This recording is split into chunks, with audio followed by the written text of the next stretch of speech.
আসসালামু আলাইকুম। সফল মানুষেরা ব্যর্থতা থেকে শিখে তা উৎসাহে পরিণত করে। ব্যর্থ মানুষদের কিছু সাধারণ উক্তি, পরামর্শ আজকে শেয়ার করব আপনাদের সাথে, যা সফল হওয়ার পথে বাধা হয়ে দাঁড়াতে পারে, যেগুলো আপনার করা সম্ভাবনা পথে বাধা হতে পারে।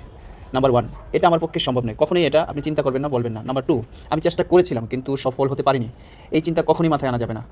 নাম্বার 3, ভাগ্যই আমার প্রতিকূলে, অর্থাৎ ভাগ্য আমার প্রতিকূলে ছিল না। এরকম কোনো চিন্তাভাবনা নিয়ে আপনি যখন কাজ করবেন তখন কিন্তু আপনি এগোতে পারবেন না। নাম্বার 4, আমার কাছে সময় নেই, অর্থাৎ এই কাজটি করার জন্য আমার পর্যাপ্ত সময় দরকার, যা আমার কাছে নেই। এই ধরনের মেন্টালিটি থাকলে আপনি সফল হওয়ার পথে অবশ্যই বাধাগ্রস্ত হবেন। নাম্বার 5, আমার পর্যাপ্ত যোগ্যতা নেই। আপনার যোগ্যতা নেই কিন্তু আপনার ব্রেন আছে, মেধা আছে, সেটা দিয়ে আপনাকে এগিয়ে যেতে হবে। নাম্বার 6, এই কাজটা করলে মানুষ আমাকে কী বলবে, এই ফরম্যাটে অভিনয় করলে, অর্থাৎ তৃণমূল থেকে যখন আপনি উঠতে যাবেন তখন আপনার এই মানসিকতার চিন্তাটা আসতে পারে, মানুষ কী ভাববে, কী বলবে। এটা কখনোই বলবেন না, এই চিন্তাটা মাথায় আনবেনই না। নাম্বার 7, পরিস্থিতি অনুকূলে থাকলে আমি সফল হতাম।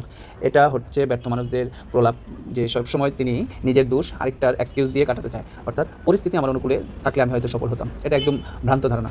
এটা সফল হওয়া ব্যক্তিদের জন্য একদম চলবে না। নাম্বার 8, সফলতা শুধু ভাগ্যবানদের জন্য। নাম্বার 9, আমি একা কিছু করতে পারবো না। এই ধরনের মেন্টালিটি থাকলে আপনি সফল হতে পারবেন না। আমার হাতে যথেষ্ট সম্পদ নেই, অর্থাৎ এই জিনিসটা অর্গানাইজটা করতে, এই ব্যবসা, এই সফলতার জন্য আমার এই সম্পদ নেই হাতে। এগুলো চিন্তা কখনোই করবেন না, করা যাবে না। সফল হতে হলে আপনার এই উক্তিগুলোকে চ্যালেঞ্জ হিসাবে নিতে হবে, এগুলোকে কাটিয়ে ইতিবাচক মানসিকতা গড়ে তুলুন। মনে রাখবেন, ব্যর্থতা শুধু শিক্ষা, আর ব্যর্থতাই সফল হওয়ার জন্য এগিয়ে যাওয়ার একমাত্র পথ। Thank you. এগুলো চ্যালেঞ্জ হিসাবে নেন, সফল হন, এগিয়ে যান। Thank you.